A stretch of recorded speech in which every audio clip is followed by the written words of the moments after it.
Jadi zikir yang lebih aman adalah zikir yang bersumber dari Rasul. Jangan nyari-nyari. Nah, adapun di aurat yang ada di Ratib al-Haddad itu semuanya maksurat bin Rasulullah sallallahu alaihi wasallam. Itu semua ada sumbernya dari Rasulullah sallallahu alaihi wasallam. Ada yang utangnya banyak di sini? Ratib. Ada yang pengen naik pangkat di sini? Ratib. Ada yang tabib. Ya tukang obatin orang, kalau ada orang kesurupan, ada orang kesantet, ada. Jadi ratib udah semuanya ada di ratib, komplit amalan yang komplit. Ini udah ratib ini. Mau bilang orang Wahabi mau bikin akhir bodoh amat. Yang penting gua baca terus. Ya gitu. Ya, mau apapun yang kalian yang kita cari, semua jawabannya ada di ratib. Yang jadi masalah adalah istiqomah atau enggak kita amalin ratib. Itu istiqomah. Kalau perlu dihafal, jadi kalau udah hafal itu kalau kita kalau kita kepepet di jalanan kita sambil jalan sambil baca ratib, nggak ada masalah, ada masalah. Yang penting jangan sampai kosong satu hari, terus. Saya nggak mampu tiap hari Ustaz. Ya seminggu sekali, jangan enggak. Seminggu sekali enggak Ustaz. Nah, sebulan sekali, ya sebulan sekali dah. Sebulan sekali enggak Ustaz. Nah ini minggu saya dah. Emang buatan malas. Kapan lagi sebulan sekali kagak? Ya. Kemudian wa yaqtaqirul faqihu ilaihi litadwiri batini. Ustaz yang main di ranah syariat, ustaz yang alim, ustaz yang suka ngaji fikih, Imam Abdullah Al-Haddad, beliau berpesan wa yaqtaqirul faqih, orang yang ahli fikih, orang yang belajar ilmu syariat itu gak cukup. Beliau mengatakan wirid, supaya apa? Ditanwiri batini, agar hatinya bisa bercahaya dengan cahaya Allah Subhanahu wa ta'ala. Sebab orang alim itu gampang riaknya gampang. Orang alim masuk riaknya lebih hebat kan? Kenapa? Kealimannya ini lebih dahsyat. Sehingga ilmunya dipakai untuk jidal, ilmunya dipakai untuk debat, ilmunya dipakai buat nyombong. Turun dari panggung ceramah, gimana kan ceramah saya? Woi LC, kan gitu, woi LC. Udah banget, LC-nya keluarin gitu. LC, sombong deh, ini lebih rawat ya. Nah, untuk membentengi itu, para ustadz-ustadz yang main di ranah fikih, jangan lupa zikirnya, jangan lupa wiridnya untuk membentengi kita punya ngaji. Allah Subhanahu wa ta'ala dalam surah Al-Baqarah ayat 152 berfirman, "Fadkuruni adzkurkum." Ingatlah kepadaku, niscaya aku ingat pula kepadamu. Kita ini ingat Allah pas lagi apa gitu ya? Nah itu ya, itu masalah. Saya sering banget dengar curhatan. Saat kapan hidup saya begini mulu ya? Lalu kemana-mana bagaimana? Ya begitu ya, sama kapan begini kalau kalau tadinya kaya nggak punya duit kan ya cerita wajar. Dulu miskin sekarang miskin. Jadi apa yang ditakutin? Sama aja udah.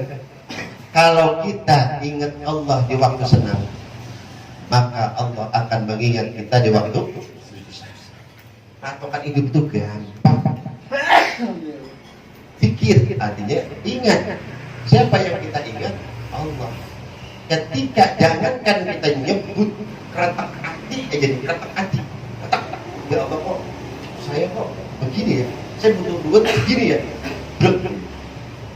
Itu saya ngalamin sama saya udah tinggi lagi kali ini lagi cerita nih. Berapa kali keretak hati saya nyampe. Karena gini, ya Allah saya pengen fokus, ini saya ya Allah saya pengen fokus ngaji agama. Kuatkan hamba, jangan ganggu hamba dengan dunia ya, jangan ganggu hamba dengan dunia. Karena tempat-tempat ngajar yang saya ngajar itu semuanya gratis. Berapa saya harus ngurusin bensinnya, berapa saya harus ngurusin supirnya, berapa segalanya, semuanya saya bantu. Saya ngomong gini kepada curhat supaya kasih amplop lagi, salah lagi saya ngomong. Ini supaya semangat semuanya. Saya lagi belajar di sini. Karena meleset hati saya sedikit tadi saya akan jatuh di mata Allah Subhanahu wa ta'ala. Saya gampang. Susah-susah saya tempuh ini. Susah-susah saya kejar ini. Rusak gara-gara cuma amplop. Bening gede mah lagi 200.000 paling-paling gak ketutup acan-acan udah. Gampang ketutup. Saya minta maaf ya Allah, jangan ganggu saya. Jangan sampai dunia mengganggu saya. Itu ketika saya setiap saya buka nih Pak ya. Setiap saya mau kemari bingung saya. Ada apa kagak? Gak hamba ya Allah setiap waktunya ada.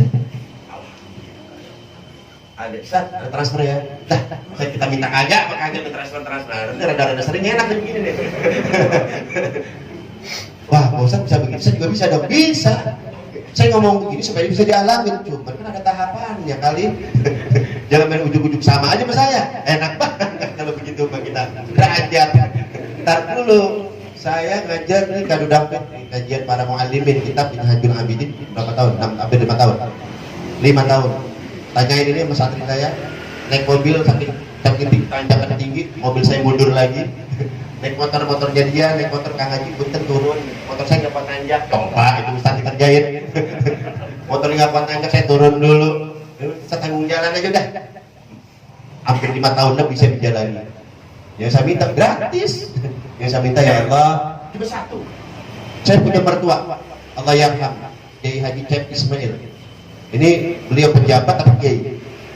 Beneran ini kiai. Dia ini kepala kantor Kementerian Agama Sukabumi, Kabupaten, sudah meninggal dunia. Saya pernah nanya sama beliau, Bapak kan pejabat. Kok maghrib itu udah belain di rumah, ngajarin santri kalong. Santri kalong itu santri masyarakat. Dia datang kayak gini nih, nama santri kalong nih, kalong. Bukan kalong kampret, ahok. Nah, ini bukan, nggak ada urusan nih, satu nomor 2 nggak ada. Cuma kalong beneran. Santri kalong datang ke majelis, orang masyarakat gak mukim, itu namanya santri kalong bolak-balik. Bapak kok pejabat capek, pusing banyak pikiran, kok bela-belain maghrib sudah di rumah ngajar santri kalong. Apa jawaban beliau? Itu jawaban beliau saya simpan sampai saya mati nanti. Kata beliau apa? Karena istri saya paling tua, dia panggil Kak Haji. Kalau Bapak mengandalkan ibadah Bapak sadar Bapak males. Kalau Bapak ngandelin sedekah Bapak sadar sedekah Bapak nggak banyak, apalagi banyak keikhlasan. Tapi mudah-mudahan dengan ilmu Bapak yang sedikit ini, Bapak ajarin santri kalong, ini yang bikin Bapak selamat di alam kubur Bapak. Ini. Begitu saya mendengar penjelasan dari mertua ini, subhanallah. Ini saya simpan sampai saya mati. Nah dari situ saya semangat, dimanapun saya ngaji, insya Allah saya nggak bakal ambil ngaji ya. Dimanapun saya ngaji, ini adalah wakaf saya untuk Allah. Jadi kalau saya nanti meninggal dunia, saksinya banyak, siap jadi saksi siap ya. Kita saling menolong nanti. Makanya sering-sering bergaul sama orang soleh. Kalau bergaul sama orang soleh, nanti kita bisa ditarik. Orang yang soleh nanti ketika masuk surga, ya Allah, ya. Ini ngaji nih, saya masuk surga, amin. Begitu udah enak Pak, udah ngadem, udah ngerokok kan sebatang. Beringat saya, ya kemana nih mas saya? Ya Allah, mas saya kemana? Di pojokan, lagi digarang. Saat itu deh, ya Allah, saya saksinya, hamba saksinya. Dulu waktu di dunia dia pernah jalan bareng sama saya ngaji. Dulu waktu di dunia dia pernah satu majlis sama saya. Dulu waktu di dunia dia pernah zikir bareng di tempat saya. Mau kamu apa pulang? Tarik ke sini ya Allah. Dari neraka tarik ke surga. Ambil dipanggil. Masya Allah. Orang yang soleh bisa narik apa dia yang durhaka. Makanya banyak bergaul ke orang-orang dulu. Ini orang makhluk langka, perlu kita abadikan. Bener ini langka banget. Harus saya ceritain luar biasa. Ini salah satu contoh saya. Bagaimana beliau berjuang dakwah. Enggak udah bikin amplop acan-acan, udah anterin mau kagak, dia mau jalan aja dah. Di luar biasa. Makanya banyak yang tahu kan kalau dia wali kan. Banyak yang tahu kan. Coba kalau tahu lebih ta'zim lagi. Udah, bisa saya ngomongin. Hormatin udah. Ya, paham ya. Hormatin udah. Ini bukan orang barangan. Bukan orang barangan. Apa tadi? Fadhkuruni adzkuruni. Ingat aku kalian. Ingat saya. Maka saya akan mengingat kalian, kata Allah. Washkuruli. Bersyukur kepadaku. Wala takfurun, jangan kau kufur kepadaku, kata Allah Subhanahu wa ta'ala. Rumus hidup la in syakartum. Beres sudah. Ya Allah, saya kepepet nih, itu dulu 1 juta. Pernah nggak saat itu kita minta, saat itu Allah kasih jalan keluar? Sering ya? Sering apa pernah apa kagak? Sering ya? Ya Allah, hamba butuh nih, anak bayaran sekolah. Berat aja tahu-tahu kita dapat. Apa kata bilang? Ya Allah, hamba butuh 1 juta. Coba, tadi saya minta 1,50. Yang 50-nya buat dirokok, buat bensin, tanggung banget. Gue minta tadi. Pernah nggak begitu? Ini makan habis semua ini duit, ya Allah, habis semua ini. Makanya kalau kita jangan nanggung. Kalau kita minta segitu, syukur, syukur ya Allah, syukur. Termasuk kita dapat pinjaman itu nikmat itu. Kita lagi kepepet orang minjemin, masya Allah nikmat luar biasa. Tapi jangan kebutuhan nikmat, coba bayar. Gitu. Ingat ini tuh duit orang. Makanya saya kalau gini, saya baca di kitab kasih manusia saja bisa hisapi nakut saja. Apabila ada orang berhutang, nih, saya juga sering, makanya saya langsung WA gitu. Yang saya berhutang saya langsung WA. Barang siapa orang yang berhutang, kemudian dia mampu untuk melunasi hutang orang tersebut, tapi dia tidak membayarnya, maka setiap 1 detik dihitung dosa oleh Allah Subhanahu Wa Taala. 1 detiknya dihitung dosa. Makanya kalau kita udah punya utang nih, memang kalau kita nggak mampu, minimal kita minta ampun deh. Kang, Mas, mohon maaf ya, utang saya belum bisa saya bayar. Maafin ya, ridoin saya ya. Maafin ya. Nah begitu ada cicil dikit-dikit, gitu ya. Kalau ada cicil dikit-dikit, jangan sampai kena. Ini begitu saya lagi ngaji ini, spontan jamaah megang HP semua. Buat ternyata utang semua ini jamaah saya. Langsung terang. Oh, takut dia main hadis. Nah, ini saya lihat gak ada yang HP, buka HP apa malu atau bagaimana saya nggak tahu dah. Ya, bersyukur aja Allah, bersyukur. Nikmat Allah wa ta'uddu nikmat Allah. Kalau kamu menghitung nikmat Allah gak bangga itu udah banyak banget. Mata dengan penglihatannya, hidung dengan penciumannya, mulut dengan ucapannya, tangan dengan memegangnya, kaki dengan melangkahnya, otak dengan berpikirnya. Waduh, masya Allah. Jantung dengan berdetaknya. Ada yang sakit kemarin tuh, jantung yang sakit, ada yang kepet mana orangnya. Apa nangis sebenarnya? Udah sembuh lagi, ngopi lagi. Ada di belakang orang itu. Wala dzikrullahi akbar, surah Al-Ankabut ayat 45. Dan sesungguhnya mengingat Allah adalah lebih besar utamanya dari ibadah yang lain. Ya, ayo banyak-banyak zikir. Itu pahala yang besar. Dalam surah Al-Baqarah 200, fadkurullaha kadzikrikum aba'akum aw ashadda dzikra. Berzikirlah dengan menyebut Allah sebagaimana kamu menyebut-nyebut atau membangga-banggakan nenek moyangmu, atau bahkan berzikirlah lebih banyak dari itu. Ini ada, saya lupa, ada riset bapak-bapak itu kalau ngomong sehari katanya sampai 7.000 kata. 7.000 kalimat. Riset kalau salah ya. Sampai 7.000 kalimat bapak-bapak. Berapa ribu kalimat sehari kita? Kira-kira zikir kita nyampe segitu. Lebih banyak manfaatnya, lebih banyak sia-sia ya. Nah itu bapak-bapak atau ibu-ibu 2 kali lipatnya. Yang setengahnya lagi sama plus ngomel itu, bini kita itu. Lebih banyak ya, kebanyakan dia. Dia bisa nyampe 15.000, ngomelnya panjang banget. Ngomelnya panjang banget. Nah itu Quran menyinggung kita. Sebagaimana kita membangga-banggakan nenek moyang, ini tradisi orang Arab itu, mereka membangga-banggakan nenek moyang ini. Ngkong saya, untuk kakek saya itu, waduh, kakek saya itu hati-hati lah, iyalah. Masa kakeknya muda. Orang-orang Arab dulu itu punya kebiasaan gitu, suka menyinggung, menyanjung keturunan-turunan, disinggung oleh Allah. Seberapa seringnya kamu menyinggung, menyanjung keturunan kalian, maka sanjung juga Tuhan kalian. Bahkan lebih banyak dari ini. Ayo puji Allah, ayo zikrullah. Kayak begitu. Wa Abdan Nawawi, dan Imam Nawawi berfatwa. Imam Nawawi ini salah satu imam besar mazhab Syafi'i, mempunyai karamah, tunjuknya itu cahaya. Jadi kalau beliau lagi gelap nyari kitab bingung, tunjuknya nyala. Kalau kita mau pakai baterai. Bitabdilihi, beliau mengunggulkan. Apa ini? Beliau lebih mengunggulkan zikir jahar dibandingkan zikir sir. Ya. Bitabdilihi ma lam yashubhu haddun aw tashwisun. Selagi beliau Imam Nawawi mengutamakan zikir jahar dari zikir hati selama tidak didasari riya dan tidak mengganggu orang lain. Jadi zikir ada 2 ya, zikir jahar lisan, zikir hati. Imam Nawawi punya pandangan lain. Hari sebelumnya, zikir yang paling utama adalah menggabungkan antara zikir jahar dengan zikir hati, gitu kan? Masih ingat ya? Nah ini Imam Nawawi punya pandangan berbeda. Beliau mengatakan zikir jahar itu lebih afdal, itu lebih utama. Kalau nggak ada taswis, kalau tidak mengganggu orang lain dan tidak takut dibilang ria. Ya, seperti itu. Silakan ikuti mazhab yang mana sama aja nih ulama-ulama. Kemudian dia juga mengatakan wa yukrahun mutqubihi bi famin mutanajjisatin.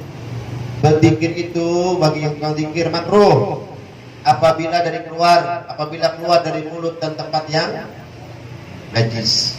Makruh. Rokok hukumnya haram apa makruh? Yang enak aja nih. Yang rokok nih. Haram apa makruh nih? Makruh. Habis zikir, mau zikir kudunya gimana? Bersihin dulu lah. Siwak. Nyiwak ke mau gosip gigi ke mau kumur apa ke ini mau sok banget di sana. Allah dari mana? Itu mulut tuh bawa Samsu. Kumur dulu soalnya malaikat bingung. Ntar ini gue deketin gue rokok lagi katanya. Parfum siapin. Semprot sebelum dikir ya. Jadi besok tuh minimal beli parfum yang kecil. Nah, parfum ada di belakang tuh. Saya promosiin sekalian itu. Bang Ustadz Debleng, Bang Ustadz Bahar. Tuh, saya ini beli. Terus kitabnya juga beli, jangan mentang-mentang.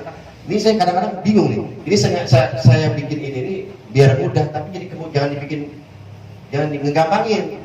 Ya, beli kitabnya. Habib Ali mana bilang ada. Mana kabar? Bilang ada, cuman nggak tahu tuh sekarang atau gimana mau pilih nanti tanya. Sini Al-Hawi habis Surabaya. Tugas KPI News Surabaya itu.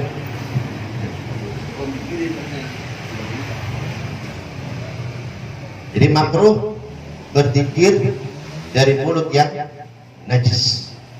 Ini ada kisah. Seorang Imam Sirri As-Saqati. Suatu hari beliau ini jalan dengan rombongan murid-murid. Ini terakhir ya, hampir sejam ya. Beliau jalan dengan rombongan murid-murid. Ini makruh hukumnya, makruh bukan haram ya. Ingat, berzikir dengan mulut yang najis hukumnya makruh. Habis makan tikus, habis makan kucing, habis makan bangke, makruh tuh. Kan najis kan, darah, masuk darah tuh ya. Darah kalau misalkan kita mimisan atau misalkan kita gusi kita berdarah itu makruh. Darah kan najis. Ini Imam Sirri As-Saqati suatu hari berjalan bersama rombongan muridnya. Di tengah jalan dia melihat ada anak muda lagi joprak di tanah. Mabuknya parah. Masya Allah. Anak muda joprak di tanah, mabuknya parah. Luar biasa. Saking banyaknya itu yang anak muda minum itu khamar sampai menetes di mulut. Tapi uniknya, hebatnya luar biasa. Ini anak yang tadi udah juta yang udah joprak di tanah tadi, dengan mulutnya keluar khamar, tapi lisannya mulutnya begini, komat kamit. Begitu disamperin, didekati oleh Imam Sirri As-Saqati, ternyata ini anak muda, apa yang diucapkan? Anak muda yang mabuk tadi mengucapkan Allah. Ini anak apa ini? Anak muda ini mabok. Saking banyaknya minuman yang ditengah, menetes dari mulutnya, tapi lisannya mengatakan Allah. Kita mabuk nggak? Kita mabuk nggak? Dikir nggak? Bagusan mana berarti? Awas aja yang pulang dari sini mabuk nih, Allah salah lagi. Ini makanya dunia tasawuf uniknya begini, masya Allah luar biasa. Ini anak muda mabuk, dia ucapkan Allah. Imam Sirri ngomong sama muridnya, murid saya, baik, tuan guru, ambilin air. Wah, mampus, saya blok di banyur ini ikut saya. Begitu diambil, bukan disiram. Inilah dakwah, kita harus pelajari dakwah ulama-ulama salafus saleh terdahulu. Mereka bukan dengan caci maki, bukan dengan marah, bukan dengan emosi. Ambil air. Santrinya nyangka ini pasti mau disiram ini orang ini. Karena kurang ajar, masa mabuk dikir. Kadang-kadang ini tadi anak muda nyebut zikrullah, tapi mulutnya najis ya. Najis apa tadi? Khamar. Kita memang nggak najis mulut kita dengan khamar, tapi mulut kita najis dengan gibah. Mulut kita najis dengan mencaci orang. Mulut kita najis dengan menghina orang. Itu bukan najis itu. Najis zahir, najis batin. Seberapa seringnya kita maki-maki orang, menghina orang, menghujat orang. najis tuh. Memang kita nggak minum arak, tapi jangan pernah memposisikan diri kita lebih mulia dari orang yang minum arak. Jangan begitu, jangan begitu. Orang-orang yang as-sadiq ilallah, orang yang menuju Allah nggak begitu. Bisa jadi dia adalah orang yang lebih mulia dari kita. Kan begitu. Di endingnya lihat, di endingnya. Yang kita anggap anak muda mabuk nanti akhirnya gimana coba? Begitu ini diambilkan air, dia diciduk pakai tangan beliau yang mulia, diambil pakai tangan yang mulia, dicuci mulutnya oleh Imam Syiri As-Sakati. Beliau mengatakan apa? Tidak sepantasnya kalimat Allah yang mulia ini keluar dari mulut yang penuh dengan najis. Aku cuci mulutnya agar sesuai apa yang diucapkan dengan mulut, supaya hilang najis. Dicuci, cukup dihilang, cukup dibuang, dicuci. Berangkat beliau, nggak dimarah-marahin, nggak dibangunin, nggak ditamparin, nggak ditampakin, enggak. Kalau kita dijak-ijak enggak, kalau kita mah habis kita unyek-unyek, wah, kita apain maju dari orang enggak. Beliau jalan, berangkat, malamnya beliau ngimpi. Ini Imam Syiri As-Sakati malamnya mimpi. Apa kata di mimpi? Imam Syiri As-Sakati mimpi berjumpa dengan Allah Subhanahu wa taala. Imam Ahmad bin Hanbal itu lebih dari 70 kali bermimpi ketemu dengan Allah Subhanahu wa taala. Jadi tidak mustahil, biasa aja bagi orang-orang soleh. Karena kita ngukurnya pakai kita sih. Masa? Mana tuh? Ente jadi ngukur wali ngukur sama kita yang gak nyambung koslet yang ada. Dalam mimpi dia berjumpa dengan Allah. Dalam mimpinya Allah berfirman, "Wahai Sirri, karena engkau telah membersihkan mulutnya karena aku, maka aku berikan anak muda itu hidayah agar bisa taat untuk menyenangkan hatimu." Masya Allah. Wahai Sirri, karena kau bersihkan mulutnya karena mengagungkan nama asma gitu, maka ini anak muda aku berikan dia hidayah untuk menyenangkan hatimu. Wahai Sirri. Jadi si Imam Syiri itu ngejerit hatinya, ya Allah, ini anak muda coba kalau taat, cakep ini, zikir tapi gak mabuk, zikir dalam keadaan benar bersih, menjerit hatinya, digembirakan oleh Allah. Bangun dari tidur, besoknya dia cari, ini anak muda kemana ini? Gimana dicari? Karena ini memberikan, pengen ngetes mimpinya ini, bener gak sih diberikan oleh Allah? Bener gak dicari? Ketemunya di mana? Di masjid Shop yang paling depan. Masya Allah, di Shop yang paling. Ini Imam Syiri mimpi gak ada satu orang pun yang tahu. Dia belum ngomong sama siapa. Aku ingin membuktikan mimpiku dicari. Begitu sampai pulang, ada apa tuan guru? Saya dapat. Yang paling mabuk, iya yang paling mabuk. Yang paling mabuk, yang bikin Allah itu di masjid. Dia datang ke Shop paling depan, Shop pertama. Begitu sampai sholat. Beres sholat tungguin. Sholat tungguin, udah beres sholat. Assalamualaikum. Begitu nengok, waalaikumsalam. Tuan guru, apa kabarmu? Imam Syiri nanya, apa kabar kamu? Apa jawaban anak muda? Kenapa nanyain kabar saya? Sedangkan aku tahu apa yang Allah firmankan kepada gimana? Sedangkan bukan saya ngimpi semalam, tuan guru ngimpi kan sih? Ini mimpi gak ada yang tahu satupun. Ya, gak ada yang tahu.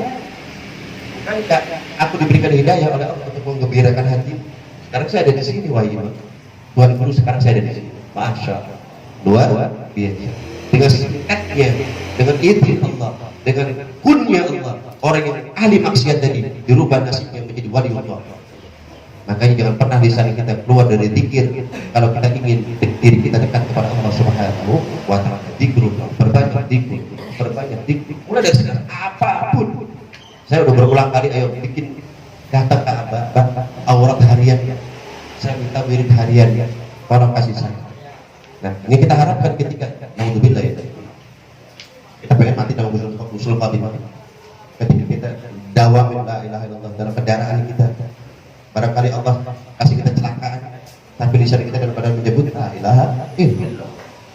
Ketika kita lagi tidur, la ilaha illallah, la ilaha illallah, tarik cabut nyawa kita daripada la ilaha illallah. Yang ada pas dari zikir. Yang paling aman tadi kan adalah zikir yang bersumber dari Rasul. Amalan yang paling aman, yang gak ada efek samping dan gak perlu pakai mursidan, gak perlu pakai guru-guruan adalah sholawat kepada Rasulullah SAW. Itu gak aman. Udah aman seaman-aman. Ada ulama Mesir didatangi siswa umur 15 tahunan. Imam, Ustaz, saya mau curhat. Curhat apa? Saya udah 3 hari gak ketemu Nabi, gak ngimpi Nabi. Kenapa ya? Saya sudah 3 hari gak mimpi Nabi. Kenapa ya? 3 hari sebelum tiap hari. Imam gak bisa ngomong, gak bisa jawab. Saya juga gak begitu. Begitu tanya, itu amalan kamu apa? Nah, 15 tahun loh. Ini berapa umurnya? Banyak begitu. Kamu apa yang kamu baca? Berapa banyak sehari 12 ribu? Kalau orang yang ngaku cinta Nabi, dikit itu. Cinta Nabi ya? Cinta Nabi paling banyak berapa salawat sehari? Saya tahiyat doang. Tahiyat itu tadi assalamualaikum warahmatullahi wabarakatuh. Pas lagi tahiyat doang. Cinta Nabinya gimana? Nanti di kitab ini secara rutin deh. Ketika kita tahiyat, dan tahiyat kita mengucapkan assalamualaikum ayyuhan. Ada itu kan? Ada nggak tahiyat? At-tahiyyatul mubarakatuh shalawat thayyibatulillah. Artinya salam untuk wahai Nabi. Ini Imam Abdullah Al-Haddad menceritakan nanti di belakang nanti ada. Ketika kamu mengucapkan assalamualaikum ayyuhan Nabi, salam untuk wahai Nabi, apakah kamu mendengar Rasulullah menjawab salam? Nanya nih, ketika kita lagi sholat assalamualaikum ayyuhan Nabi, kita baca itu, apakah kita pernah mendengar dengan kita ini Rasulullah menjawab assalamualaikum ya fulan? Enggak. Maka kita belum hakikat, kita belum sungguh-sungguh berselawat kepada Allah. Sebab orang-orang yang sudah mampu menembus kurang lebih berapa ribu tabir yang harus disingkap, yang terpos kurang lebih 5.000 tabir, 5.000 hijab. Orang-orang yang sudah dekat kepada Rasulullah SAW, ketika dia mengucapkan assalamualaikum ya fulan, assalamualaikum ya Rasulullah hadir assalamualaikum ya fulan. Makanya ada salah satu ulama-ulama Ahlus Sunnah wal Jamaah kita, ketika mereka kebingungan, termasuk Imam Abdullah Al-Haddad ini, ya Rasulullah ini hadis Anda bukan ya? Nemuin hadis tapi nggak tahu benar atau nggak tahu sahih, nggak tahu maudhu, nggak tahu apa. Beliau langsung bertanya kepada Rasulullah, ya Rasulullah ini hadis kamu bukan? Iya itu hadis saya Abdullah, ya. Dan Rasulullah ini sahih ini, langsung yang bilang. Itu begitu tuh. Ada perasaan kita kan Imam Abdullah Al-Haddad ini saking hebatnya dikirnya, takbiratul ihramnya ini tembok petak. Gimana itu? Saking hebatnya takbiratul Imam Abdullah Al-Haddad, Allahu Akbar, tembok petak. Kekuatan. Enak kuli bangunan tuh. Allahu Akbar, dah. Capek-capek, Allahu Akbar. Enak nih. Kira-kira kita bisa nggak? Tuh kan.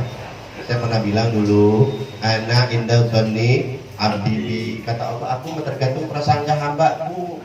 Kalau hambaku menyangka dia nggak bisa, ya nggak bisa. Kalau dia nyangka bisa, ya bisa. Kira-kira kita bisa nggak?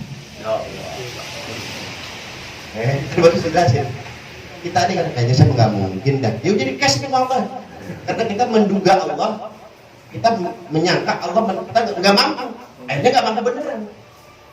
Jadi apa yang saya kisahkan ini, itu penyakit kita tuh. Bisakah? Bisa. Izin Allah. Ada kalimat izin Allah, nggak bisa doang, bisa. Impres iya. Bisa enggak? Bisa izin Allah. Kalau Allah berkehendak, nggak ada yang mungkin, nggak ada yang tidak. Tadi anak muda apa? Mabok, gandalan, tapi kejam dalam hitungan hari berubah menjadi wali. Kira-kira kita bisa? Bisa izin Allah. Itu saja dapat saya sampaikan. Pas 1 jam, lebih kurangnya mohon maaf. Mudah-mudahan bulan depan saya panjang umur, ada peluang kita bisa jumpa lagi. Ajak teman-temannya yang ngaji. Ini ilmu langka. Peminatnya kurang. Soalnya sudah pernah jelaskan, menyemes diri sendiri. Barusan tuh. Yang nggak terima ya silahkan, saya cuma menyampaikan. Kalau pengen naik pangkat di hadapan Allah, ikutin. Kalau pengen bangganya main situ aja, SD aja, mau SMP, silahkan. Ini bagi orang-orang yang ingin naik pangkat di hadapan Allah. Gak usah takut, Ustaz. Dunia mengikuti, ikuti nggak percaya banget. Ngikutin aja udah pokoknya. Yang benar aja ngaji, mau wirid udah yang benar. Itu aja. Pasrahin sama guru, minta nasihat guru, udah insya Allah hidup beres. Ya, itu saja yang dapat saya sampaikan. Lebih kurang mohon maaf. Ditutup doa. Wabillahi taufiq wal hidayah. Wassalamualaikum warahmatullahi wabarakatuh.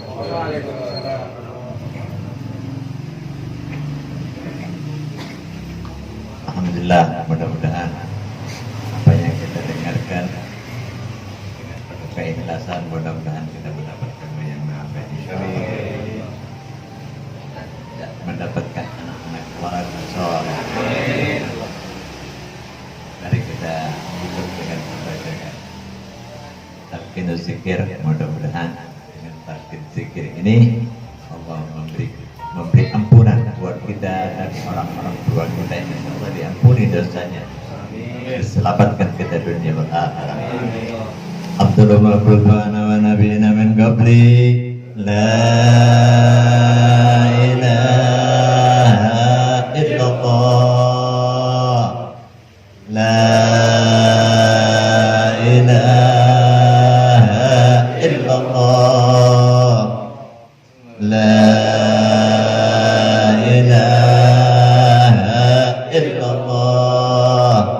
Muhammadur Rasulullah sallallahu alaihi wasallam alaihi wa ala Muhammadin ta'ala min alaina wa bi rahmatika ya arhamar rahimin. Allahumma hdina min ni'matina min barakatikum Allahumma rabbana taqabbal minna innaka antas samiul alim wa tub alaina innaka antat tawwabur rahim. Rabbana taqabbal minna innaka antas samiul alim wa tub alaina innaka antat tawwabur rahim. Rabbana atina fid dunya hasanah wa fil akhirati hasanah wa qina adzabannar. Rabbi ighfir warham wa anta khairur rahimin wa anta khairur rahimin wa anta khairur rahimin. Rabbana atina fid dunya hasanah wa fil akhirati hasanah wa qina adzabannar. Wa sallallahu ala sayyidina Muhammadin wa ala alihi wasallam. Alhamdulillahirabbil alamin.